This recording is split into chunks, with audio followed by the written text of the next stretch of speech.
अचानक एक तेज रफ्तार कार धड़धड़ाते हुए आई और उसे जोरदार टक्कर मारकर चली गई।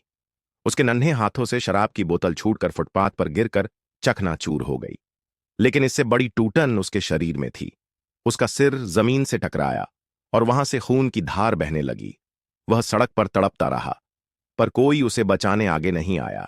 कुछ ही पलों में उसकी मासूम सांसें थम गईं। इधर पिता नशे की तलब में बेचैन हो उठा।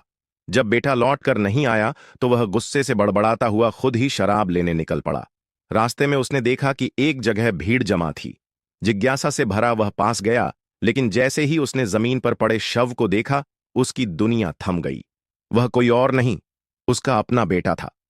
उसकी आंखें फटी रह गईं, दिल धड़कना भूल गया और अचानक उसका नशा काफूर हो गया। उसने कांपते हाथों से बेटे के खून से सने चेहरे को छूने की कोशिश की, लेकिन अब बहुत देर हो चुकी थी।